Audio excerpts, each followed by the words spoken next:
ambitions and also the goals in creating that research cohort is to provide a space for Muslims as they wanted to, highlight their overview, their understanding of the worldviews. Because in international relations, much of its literature are predominantly Western centric. So we wanted to put an emphasis on what is the Muslim views on international relations. That's the reason why one of my research is to provide an Islamic theory of international relations. And the second one, which is the Philippine International Studies Organization, which is part of that also agenda of providing a voice for the marginalized scholars.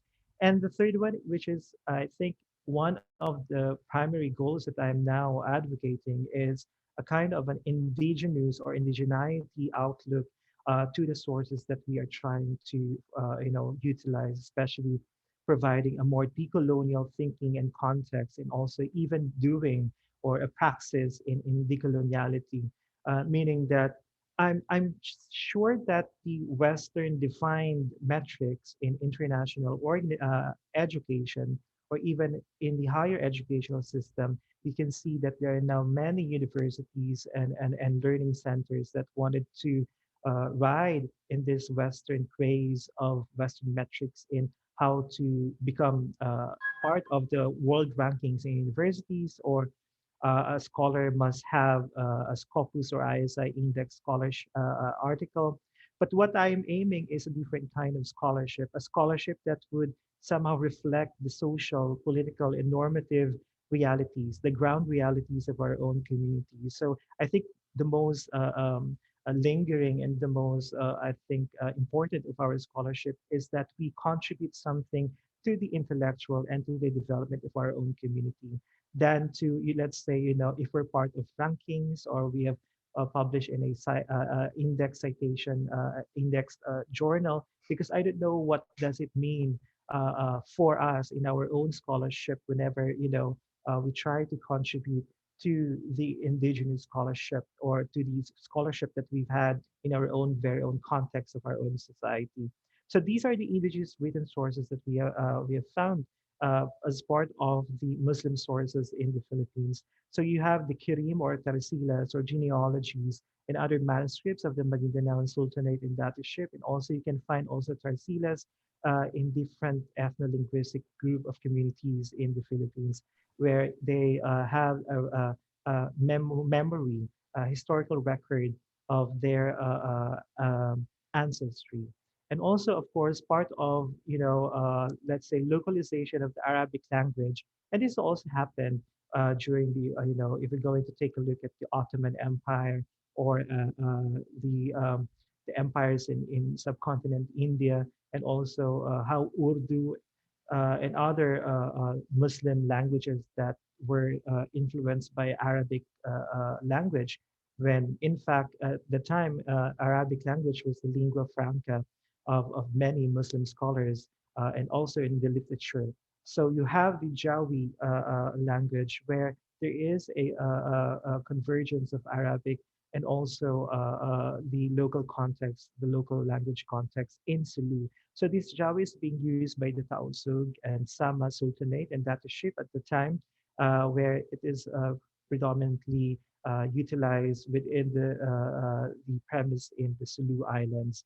And you can also take a look at some, they also use genealogies as they wanted to preserve their historical past in terms of their memories and the luntar or accounts of different events, and also kitab, which is of course in Arabic, in English book, and the surat and alamat in the Sulu region. So other sources that you can find if we're going to take a look and explore the literature of Muslims in the Philippines. For example, the 1905 published Studies in Moral History, Law, and the 1908 Religion and History. So most of these books were published by Najib Salibi.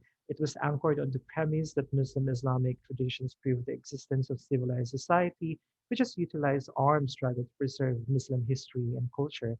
But of course, one of the famous here, which it is also you can find it in some of the universities here, is the book published by Cesar Mahul, The First Dean of the Institute of Islamic Studies at the University of the Philippines, Dean Mahul published his, I think, magnum opus entitled Muslims in the Philippines in 1977.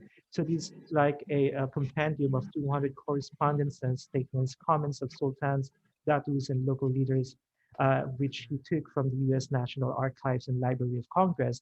And of course, later I'll show you some two videos that somehow would probably give you an idea, an abstract idea, and also a visualized idea of how Muslims live after World War II, uh, which I also got it from the Library of Congress. And this is somehow the timeline that I'm trying to, that you might want to consider that even before 1280 in 13th century, there were early settlements. So you can find Islamic penetration of the indigenous culture from the Indian Malay world and the rise of pre-dataship or institutions. You can take a look at the communities of Timuay, the Raja, and Butuan. And in 1280 to 1450, from 13th to 14th centuries, there were also an emergent development of Ulang Kaya ship and the Datu ship. So these are the pre-colonial political configurations of the communities at the time. And also in 15th century and until 20th century, you have the advent of political evolution of the sultanates. So you have some kind of formalizations and dominance of Islamic institutions, the rise and dominance of sultanate, and you can see somehow a relationship of the Ottomans and of the sultanates that transpired in the southern part of the Philippines. You can see the Sultanate of Sulu having a good relationship with the Ottoman Sultan. And of course, the political demise of Sultanate and Datatship during the first colonial age in the Philippines. Uh, um, no, the second actually. It was the American colonization of the Philippines that have subjugated the power and also the polities of Muslims within the ambit of American power. And where, of course, it started the full Islamization of the western coast of Mindanao. We're speaking of the mainland Mindanao, apart from Sulu, which was accelerated with the arrival of this person, Muhammad Sharif Kabongsuan.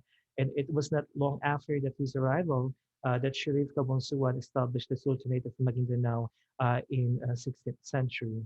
And you can see also here that how Islam, from Tarsila's genealogy perspective, where in 13th century you have Tuan Manshaika came to Holo, then he then married the daughter of a local chieftain and bore children, and they were raised as Muslims.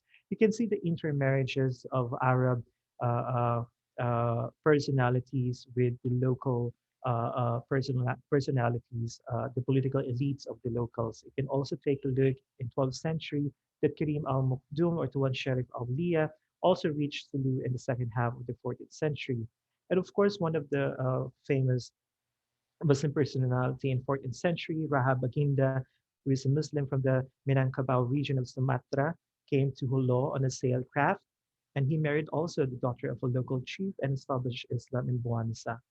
And these are all part of the Salabi's writings.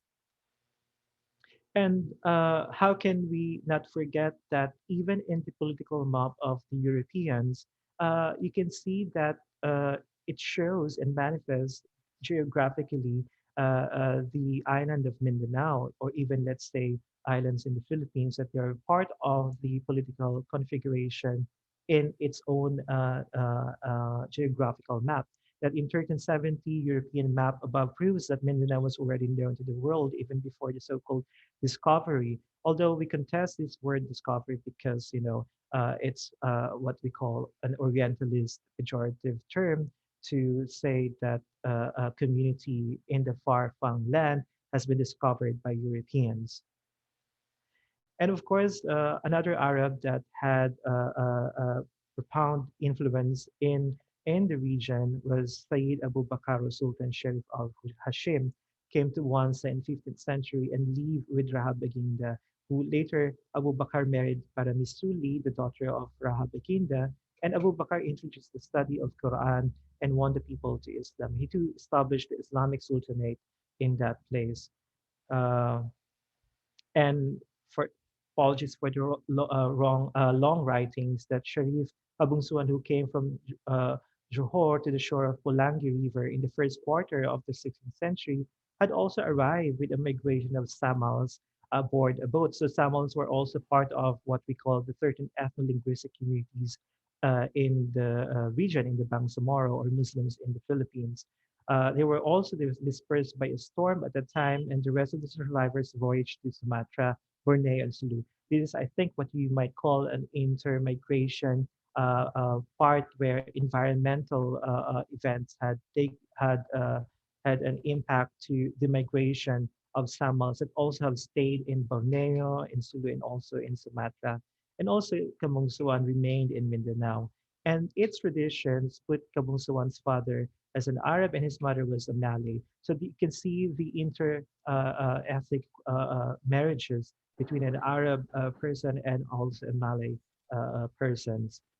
So that's the story of that part. And also in Maguindanao traditions, when we speak of Sharif Maraha, who came also from Johor in 16th century to the area of Slangan on the northern patch of Pulangi River, he also married a certain person by the person who is named as Paramisuli. And also many of the Muslim datus in the Lake Lanao were also established by Sharif Alawi, whom probably from Cotabato and reached the mouth of Tagoloan River. So these are just geographical names within the southern part of the Philippines. And you can see a kind of an encampment, a settlement. And this is the time during the Spaniards who colonized Philippines. So you can see a Spanish colonial encampment in Cotabato in 1892, in 1900s, in that certain picture or visualization. And also, you can also take a look some Muslims aesthetics or visualizations of how the Muslims in the Philippines lived during 19th century. So these Moro village along the Cotabato and slash Pulangi River have also had a peaceful life at that time. Even and I think even during the Spaniards' colonization of the Philippines, a big major part of the southern part of it, which is predominantly Muslims, have not been colonized by the Spaniards. And these are some of the pictures you can see and depict some of the, I would say, communities in the Bangsamoro. When we call Bangsa, of course, we all know that it's English nation, and then Moro was used, utilized as a part of a battle cry in the revolutionary struggles of Muslims in the Philippines against the Republic of the state. So they use this Moro as a battle cry even though it has a pejorative term or a definition, a very, very negative definition on how the Spaniards treated Moros. And there is a different conceptualization of what we call Moro. Sometimes they perceive it as barbaric, sometimes they perceive it as uncivilized. But Moro, really, its etymological origin came from the Berbers of northern Africa and also even in the northern part of Africa, there were the Moors in Al-Andalusia in southern part of several kingdoms in Spain under the Umayyad dynasty. So you can see that the inspiration of using the word Moro from the Moors of Andalus, Al-Andalus in southern part of Spain became the battle cry for moral struggles and also to try to politically unify the entire different communities within and among Bangsamoro inhabitants. So you can see the Iranon, the Tausug, and the Maranao and the Magindanaoans as depicted in these visualizations in this slide. And of course, you can see also a part of not only the indigenous sources that we can take a look as part of what we call the Muslim literature based on its indigeneity outlook, but also if we're going to take a look at some of the Spanish and American, of course, many Spaniard scholars and also Americans have written about Muslims in the Philippines. In 19th century, in 1878, we have Jose Montero y Vidal, the Guerras Peraticos, Historia de la Perateria Malayo Mahometana, and Mindanao Iholo. And also the Spanish writings of Francisco Combes, the Historia de Mindanao Iholo in 1893, also another historiography published by Juan de la Concepcion in 1889, which is entitled Historia General de Filipinas. And also now you can see two American authors in 1903 to 1913, David Burrows' A Decade of American Government in the Philippines, and Victor Hurley's The Swish of the Crease, The Story of the Mars in 1936. And we will see some two videos that you can see a kind of how Moro lived after World War One in 1930s and 1940s, and this is what we call the Great uh, um, Devastation or economic instability in the part of the West.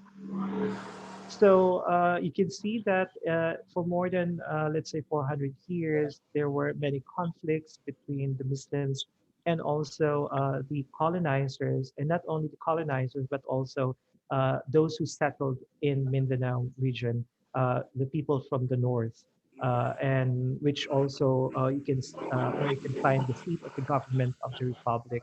So war engaged between the Bangsamoro under several sultanate systems and the liberation fronts of two rebel groups. Actually, there are three rebel groups, the Muslim independent movements. After the MIM, you have the Moro National Liberation Front and the Moro Islamic Liberation Front.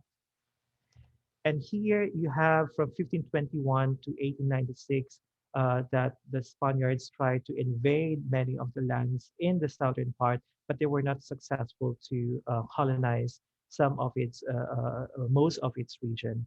And you can see that a part of the recognition being given to one person who have set foot in some of the islands in the Philippines with the name Ferdinand Magellan or Fernão de Magallanes, and was allegedly killed by one of the Rahas in the Battle of Mactan, Raha Lapu-Lapu in 1521. And of course, ending the Moro-Spanish War that took for more than 377 long years, uh, still the lands of the Moros, of Muslims in the Philippines, in the southern part, and even parts of the Palawan, were unsuccessfully conquered by the Spaniards. Um, and of course, from 1898 to 1946, you also, I think, what we can say, the reason why the Mindanao was subjugated to the colonial state of Americans, because the Americans were successful in subjugating the Moors within this time period. So you have many Bangsamoro warriors who fought against the Americans in 1900s, and you can see here in one picture and in your lower right, the traditional weapons that were used that were not successful in their fight against the Americans because of their technology, advanced weaponry. And of course, you have here some of the propaganda used by the Americans during the Moro American War from 1898 to 1946. Some of the and many of the massacres that were that took place and happened against the Moros was the perpetrators of these massacres were the Americans as well. Now, these are some of the impressions from Spanish and American sources that the Moros, or as the colonial sources called them, were a degraded race of savages whose only ambition was to plunder and guided strongly by a religion based on the teaching of a false prophet, which they called Mohammedanism, and that their lack of civilization underlined the need to subjugate and civilize them through Christianity, and that the Moros are prone to violence and savagery, and so on and so forth. These are one part of the Muslim readers who fought against the colonizers. You have Raha Lapu-Lapu in 1521, Raha Sulaiman in 1570, Sultan Kudarat in 1619, Sultan Pulalun Ajraha Muda in 1838, also Sultan Anwaruddin Uto in 1860, Sultan Jamal ul Azam in 1886, Sultan Harun al-Rashid in 1899, Datu Udtog Matalam in 1950s, the founder of the Muslim independent movement, even before precursing to what we call the Moro National Liberation Front, uh, uh, uh, which was founded by Professor Nur Miswari, one of the professors here in the University of the Philippines under the Department of Political Science, who also founded what I called a while ago the Moro National Liberation Front, and also formed a regional autonomous government, which is the Autonomous Region of Muslim in Mindanao, and now it's now a defunct regional government, and it was uh, um, modified and changed to what we call the BARM or the Bangsamoro Autonomous Region of Muslim Mindanao. And that rebel group was founded by Sheikh Salamat in 1950s. Sheikh Salamat was one of the first Muslim Moros who were given a scholarship to study Islam in Al Azhar University in Cairo, the present um, uh, prominent Sunni universities, which was of course quite, I think, an irony because Al Azhar University was used to be a Shia university during the Fatimid dynasty and became over time became the leading Sunni university. And as you can see here in the map that was, you can see in the literature written by Najib Stalibi, where you can see the darker areas that were predominantly inhabited by the Muslims in the Philippines. So this is the island of the southern part of the Philippines called Mindanao. And the dominions of the sultanates of Maguindanao, Sulu, and Pangumpong Curanao, or the Sultanate of for the Maranao. So there were three sultanates during this time. You have here the reddish part, which is the Ranao principalities or the Sultanate for the Maranao, and you have the darkish red part, which is the Maguindanao Sultanate, and the pinkish side on your lower left, which is the Sulu Sultanate. So this was in 1645 in 17th century. And now you can see the demarcation between the Moro homeland and the ancestral territory from the Philippines during the American colonial period. These demarcation you can see can be seen in the Philippines Geographical Reader. You can see that it was not used to be part of the Philippine Republic even during the Malolos Congress when the first Philippine Republic was convened by eight provinces in the northern part, and they even wrote the first constitution, the Malolos Charter, and which was not even part of and which the Muslims in the south were not even consulted. But because of a treaty between the Americans and and Spain, uh, suddenly and abruptly the entire southern part of the Philippines became part of the First Republic. So you can see here, this is the entire geographical map of the Philippines, and here is the where majority of the Muslims were living, and here is now the present, let's say, Muslim areas with different ethnic communities living. So you can see the colored region, or the only, let's say, the only part where Muslims are now living. So let me just check here if someone is in the chat. All right. So these are the different Muslim groups in the when we say ethno-linguistic groups. Of course, we are not also degrading or also separating the converts. There were also, I think, a great amount of a great number of Filipinos converting to Islam. which surprisingly they are being labeled as Balik Islam, or in English, those who revert to Islam. But I don't know the historical context why they were called reverted to Islam, but I think the proper academic term is that they are converts who converted to Islam, as well as similar to whenever a Muslim who converted to Christianity or to Buddhism or vis-a-vis.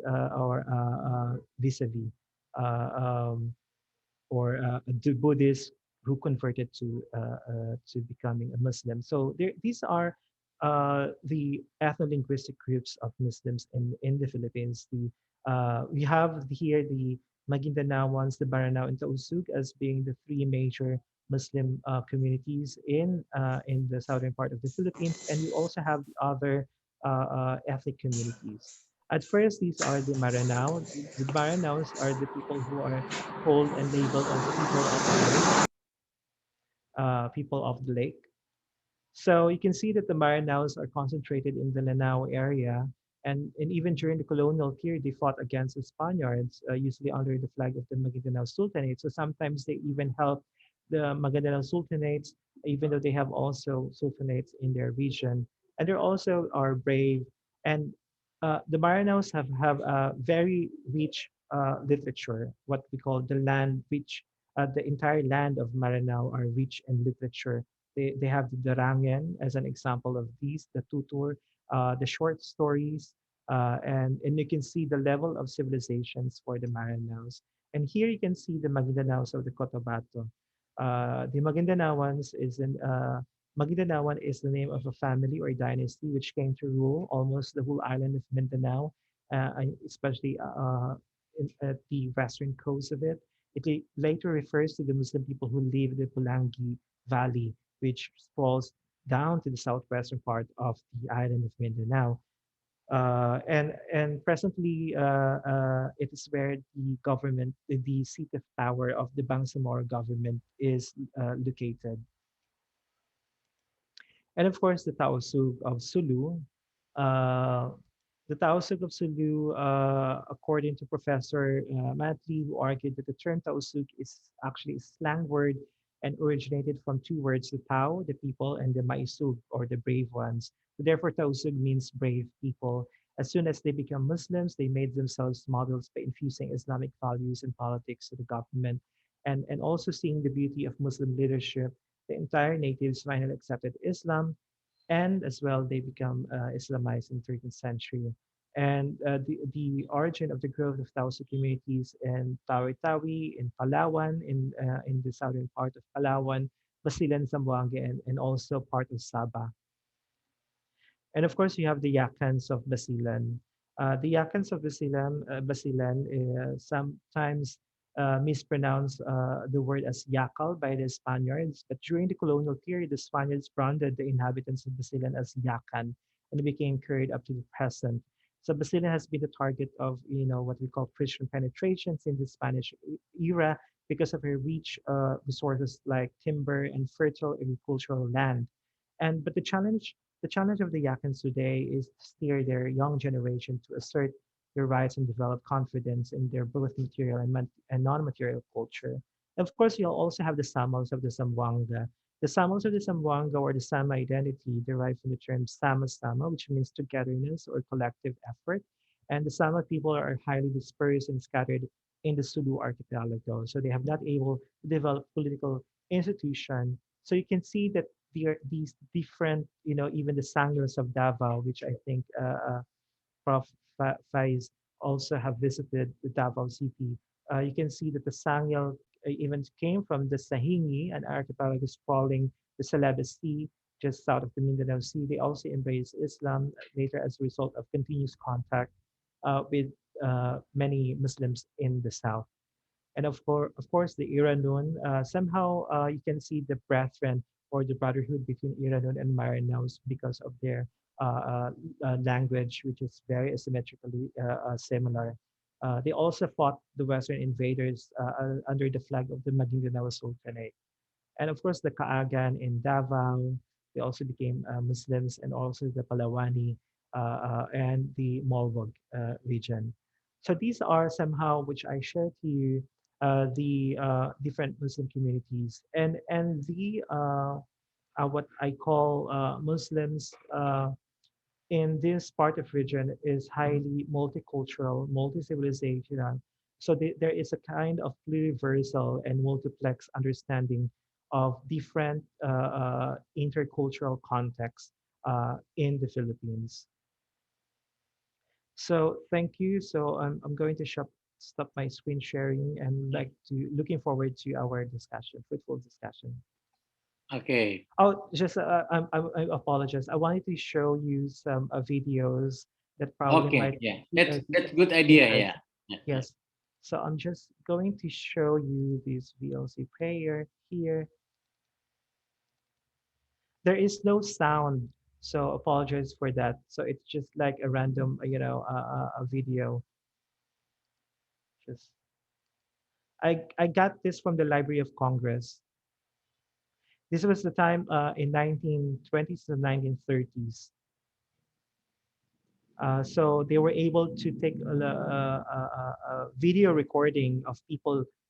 This is a public coastal area near the Lake of Lanao. And you can see here that the tremendous cultural influence were not actually Arab, but the Ottomans. The Ottomans had, cultural influence among the Muslims here in the southern part of the Philippines. You can see the fez being worn at the hat. You know, these are the Ottoman cups being Yeah. wear by Muslims at the time in 1920s, 30s. So these are Muslims in the Philippines in 1920s, between 1920s to 1930s.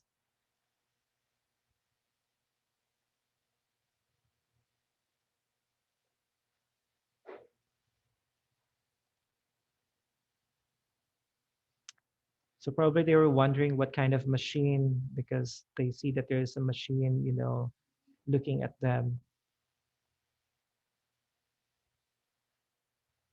So they're not actually not so much, Arab cultural influence among them, but more on the Ottomans who had a great influence during those times.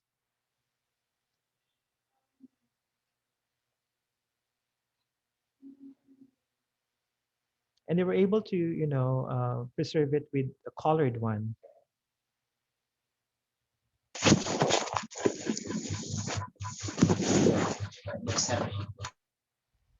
So let me just, skip that. So this is a warrior dance, one of the, dance routine of a warrior.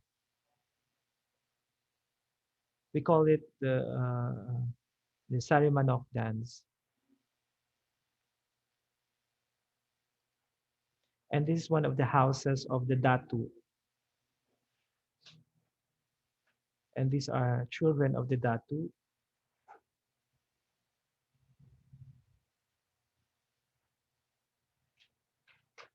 And one of the wives of the Datu.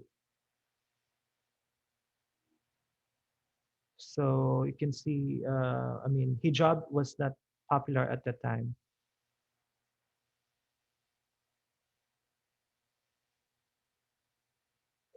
More on, let's say, South Asian, Indian, and the culture in that's in Indonesia, flowing down the stream of the islands in Mindanao.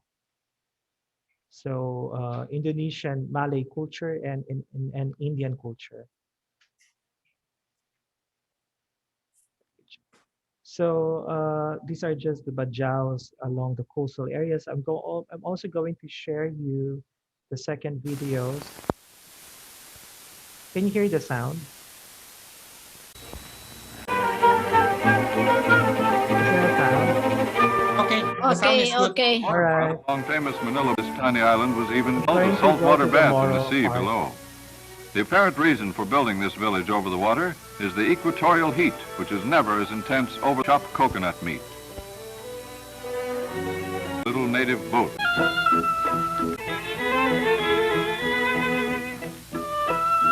meat is scarce, and the natives This was also in 1930s as well, rely on before World War II. coconuts, fish, and rice as the major parts of their diet. Even the fish here seem to have gotten the fever for their pungent odor.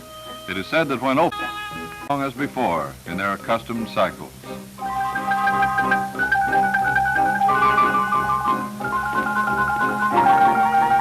A wedding is being held in the village. The women escort the bride from her home to the wedding place. Each has on her best sarong for the occasion, and many have come in their tiny boats from far distant islands many days away. An interesting native is the gong ringer, a pure Moro type who wears a typical costume of silk skin-tight trousers. The Moro men file their teeth to a sharp point and stain them black with betel nut, a strange and painful custom which some say is done to change the shape and color of their teeth so that they no longer resemble those of a pig, an animal the Moros despise.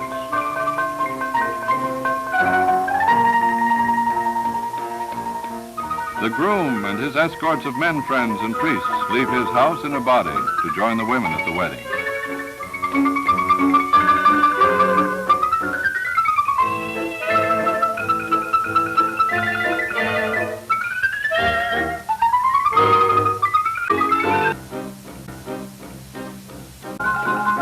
And here is the happy bride.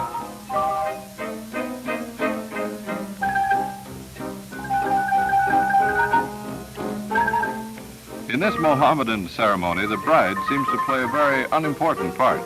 The wedding arrangements consist of a contract between the bride's father and the bridegroom.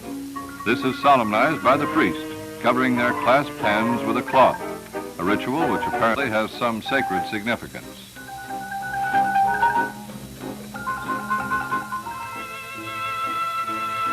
The wedding over, the native orchestra rings out with exotic music on oriental flutes, shrill string instruments, and xylophone-like bells.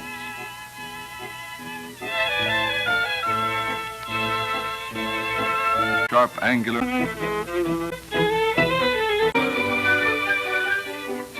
The wedding over, the people return to their own islands in a fleet of Moro vintas, found only in this part of the Philippines. So I'm going to stop here, and that's it. The what we call, what is happening? Where's the stop share? So that's it, and looking forward to our discussion. Thank you. Okay.